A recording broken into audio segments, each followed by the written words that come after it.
கொண்டுள்ளனர். பிஎஸ்என்எல் நிறுவனத்தை புனரமைப்பதற்காக மத்திய அரசு அறிவித்துள்ள 10,000 கோடி ரூபாயை உடனே வழங்க வேண்டும், 4G தொழில்நுட்பத்திற்காக கருவிகளை நிறுவ வேண்டும் என்பன உள்ளிட்ட கோரிக்கைகளை வலியுறுத்தி இந்த போராட்டம் நடைபெறுகிறது. இது தொடர்பாக எமது செய்தியாளர் ஸ்டெல்லா தரும் கூடுதல் தகவல்களை கேட்கலாம். பிஎஸ்என்எல் ஊழியர்கள் தங்களது 20 அம்ச கோரிக்கைகளை நிறைவேற்ற கோரி 2 நாள் அடையாள வேலைநிறுத்த போராட்டத்தில் ஈடுபட்டுள்ளனர்.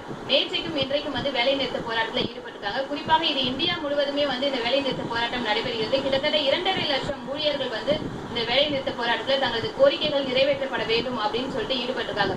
குறிப்பாக சென்னையில மட்டும் பாத்தீங்கன்னா 200க்கும் மேற்பட்ட பிஎஸ்என்எல் அலுவலகங்கள் இந்த வேலைநிறுத்த போராட்டத்தின் காரணமாக மூடப்பட்டிருக்கு. பிஎஸ்என்எல் ஊழியர்கள் 2 நாட்கள் வேலை நிறுத்த போராட்டத்தில் ஈடுபட்டிருந்ததுனால இந்த பிஎஸ்என்எல் பயன்படுத்தக்கூடிய இந்த வாடிக்கையாளர்களுக்கு அவர்களுக்கான சேவைகள் பாதிக்கப்பட்டுள்ளது அப்படின்ற மாதிரியாகவும் சொல்றாங்க. குறிப்பாக இந்த போராட்டத்தில் ஈடுபட்டுள்ள அமைப்புகளிடமே இது எதற்காக போராட்டத்தில் ஈடுபட்டிருக்காங்க அது மாதிரியான பல கேள்விகளை நம்ம கேட்கலாம். வணக்கம் சார்.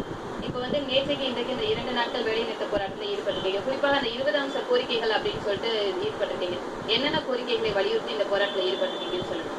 முதற்கட்டமா பாத்தீங்கன்னா இந்த நிறுவனத்துக்கு சேர்மன் மேனேஜிங் டைரக்டர் சிஎம்டிங்கிறவர் நாங்க இந்த போராட்ட அறிவிப்பு அறிவிச்சதுக்கு அப்புறம் தான் ஃபில்அப் பண்ணாங்க. இது எத்தனையோ வருடம் இதுக்கு முன்னால இருந்த சிஎம்டி ரிட்டையர் ஆகி எத்தனையோ மாதங்கள் காலியாவே வச்சிருந்தாங்க. அதே மாதிரி டைரக்டர்ஸ் பொசிஷன்.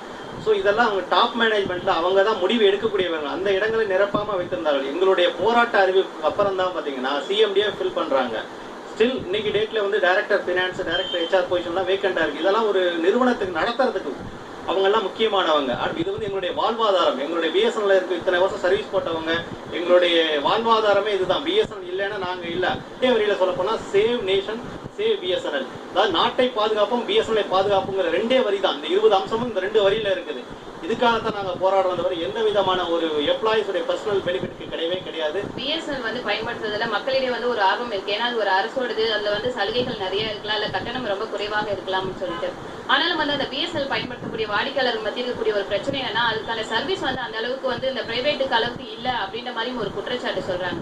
அதே அந்த மாதிரியான விஷயங்களையும் நீங்க இப்ப இந்த கோரிக்கைகளை வச்சிருக்கீங்க இல்லையா? 100% அதுதான் எங்களுடைய அதுதான் சொன்னேன் மேடம். பிஎஸ்என்எல் நிறுவனம் மட்டும் இருந்தா பிரயோஜனம் இல்ல. நிறுவனத்துல நாங்க சேவைங்கிறது நல்ல திருப்திகரமா இருந்தாதான் கஸ்டமர் இருப்பாங்க. ஏன்னா கஸ்டமர் பேஸ் இன்க்ரீஸ் ஆக ஆக நமக்கு கருவிகள் அதிகமா வேணும். அந்த உபகரணங்கள் இல்லாத காரணத்தாலதான் இந்த சேவை இவ்வளவு பாதிப்படைஞ்சிருக்குது. ஃபால்ட் எக்ஸ்டர்னல்ல ஃபால்ட் அட்டன் பண்ண முடியலன்னா கேபிள் கிடையாது, டெலிபோன் இன்ஸ்ட்ருமெண்ட் இல்ல, லைன்மேனை வச்சு எப்படி பண்ண முடியும்? அவங்களுக்கு உபகரணங்கள் கொடுத்தாதான் அவங்களும் போய் சரியான சேவை கொடுக்க முடியும். உபகரணங்கள் இல்லாத ஒரே காரணத்தாலதான் எங்களுடைய தரம் இந்த அளவுக்கு தாழ்ந்து இருக்குது. இதுக்கு வேற எந்த விதமான